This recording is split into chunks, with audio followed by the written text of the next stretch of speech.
ইমাম রাখবেন, সেই ইমাম যদি তর্ক বিতর্কের মধ্যে চড়ায়, কোন ফতোয়া দিতে আসে, আগে তাকে জ্ঞান অর্জন করতে হবে। আপনারা মনে করেন কোরআনের হাফেজ হলেই সে একটা বড় হুজুর হয়ে গেল?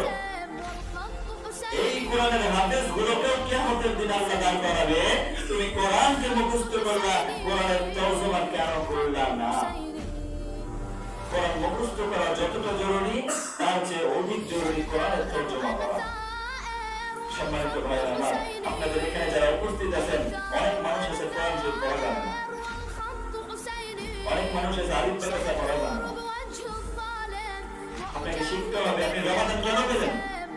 আপনি রমাদান কেন পেলেন? আপনার রমাদানে একটি হরফ করলে আপনি ৭৪টা নেকি পাবেন, আর আস্তে করলে 10টা নেকি পাবেন। এই দিনেও আপনি কোরআন শরীফ শিখতে পারলেন না। উদ্যোগ নিলাম আমাদের গ্রামে কোরআন শরীফ শেখাবো সবাইকে। কোরআন শরীফ শিখা বলতে মায়ের খাওয়ার পরিস্থিতি হয়ে গেছে। এই মুসলমান আল্লাহ তোমার কাছে, এই মুসলমান আল্লাহর কাছে দাঁড়াতে পারবে না। আল্লাহ তাদের জন্য স্পেশালি জাহান্নাম তৈরি করেছে। সম্মানিত দিনী ভাইরা আমার, এই হাদিসটি যতবার পড়ি ততবার ভিতরে ঠকঠক করে কাঁপে। খেয়াল করবেন একবার, আল্লাহ পাক রব্বুল আলামিন কিয়ামতের দিন সর্বপ্রথম জাহান্নামে দিবে, এর জন্য হাজির করবেন একজন শহীদ বান্দাকে। প্রশ্ন আসতে পারে, শহীদ তো জান্নাতি, শহীদ আর কেন জাহান্নামে যাবে? ওই শহীদও জাহান্নামে যাবে এবং কিয়ামতের দিন সর্বপ্রথম তাকে দাঁড় করাবে জাহান্নামে যাবার জন্য। শহীদকে আল্লাহ পাক রব্বুল আলামিন বলবেন, শহীদ, তুমি আমার নিয়ামত পেয়ে কি করেছো? আমি যে তোমাকে নিয়ামত দান করেছি, এই নিয়ামত পেয়ে তুমি কি কাজ করেছো? এমন সময় শহীদ বান্দা দাঁড়িয়ে বলবে, আল্লাহ, তুমি আমাকে নিয়ামত দিয়েছো, তোমার নিয়ামত দিয়ে আমি তোমার দিনের জন্য আমার জীবনকে বিলিয়ে দিয়েছি, আমি তোমার রাস্তায় শহীদ হয়ে গিয়েছি।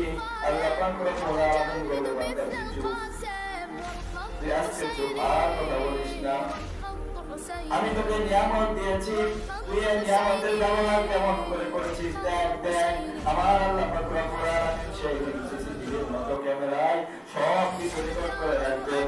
আপনার জন্ম থেকে মৃত্যু পর্যন্ত আপনি যা করবেন, সেটা রুমের ভিতরে হোক, বাইরে হোক, দেশের বাইরে হোক, বিদেশে হোক, আপনি যেখানে যে কাজ করেন না কেন, আমার আল্লাহ পাক রব্বুল আলামিন সমস্ত কিছু এই সিসিটিভির মধ্যে রেকর্ড করে রাখছেন। সম্মানিত দিনী ভাইরা আমার, সেই দিন শহীদ কামাল আল্লাহ পাক রব্বুল আলামিন বলে, বান্দা, তুমি আমার নিয়ামত পেয়ে তুমি শহীদ হয়েছো, তা ঠিক আছে, কিন্তু তুমি শহীদ হয়েছো এর জন্য, তুমি আগে আগে গিয়ে মরেছো এর জন্য, যারা তোমাকে, তোমার গ্রামের মানুষ, তোমার এলাকার মানুষ, তোমার দেশের মানুষ তোমাকে শহীদ বলে গণ্য করে। পৃথিবীতে যে বই প্রস্তুত করা হয়, এই বই প্রস্তুতের মধ্যে যেন তোমার নাম শহীদ লেখা হয়, তোমার নাম শহীদ লিখে যেন ছাত্র ছাত্রীদেরকে শিক্ষা গ্রহণ করানো হয়, তোমার পরিবারকে যেন শহীদ পরিবার বলা হয়, সরকার থেকে তোমার পরিবারে যেন অনুদান আসে। তুমি আমাকে রাজি খুশি করার জন্য শহীদ হও নাই, অতএব তুমি আজকে আমার জাহান্নামে যাও। ও ফেরেশতারা, তোমরা এই বান্দাকে উলঙ্গ করে অবুর করে জাহান্নামে নিক্ষেপ করো। ওই শহীদ বান্দাকেও জাহান্নামে নিক্ষেপ করতে হবে। সম্মানিত মুসলমান, একটু খেয়াল করে দেখেন, তার রক্ত দিয়ে, জীবন দিয়েও সে জান্নাতে যেতে পারল না। দ্বিতীয়ত উপস্থিত করানো হবে আমাদের মতো হুজুরদেরকে, আলেমদেরকে উপস্থিত করানো হবে। ওই আলেমকে আমার আল্লাহ পাক রব্বুল আলামিন বলবেন, আপনাকে আমি যে নিয়ামত দিয়েছি, এই নিয়ামতের ব্যবহার আপনি কেমন করে করেছেন? এমন সময় বান্দা বলবে, আল্লাহ,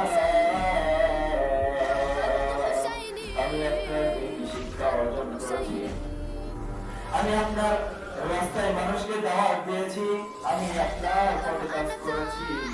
এমন সময় আল্লাহ বলবে, না বান্দা, তুমি চুপ, তুমি শিক্ষা অর্জন করেছো, এর জন্য তুমি প্রতিষ্ঠানে পড়ালেখা শিক্ষার্থী ছাত্রদেরকে এবং মাসে মাসে 20,000, 20,000, 30,000, 40,000 বেতন দিবে। এর জন্য আপনাকে বেতন নিতে হবে, ঠিক আছে, কিন্তু আপনি যে কন্ট্রাক্ট করে বেতন নেবেন, এই বেতন আপনার কোনো কাজে আসবে না।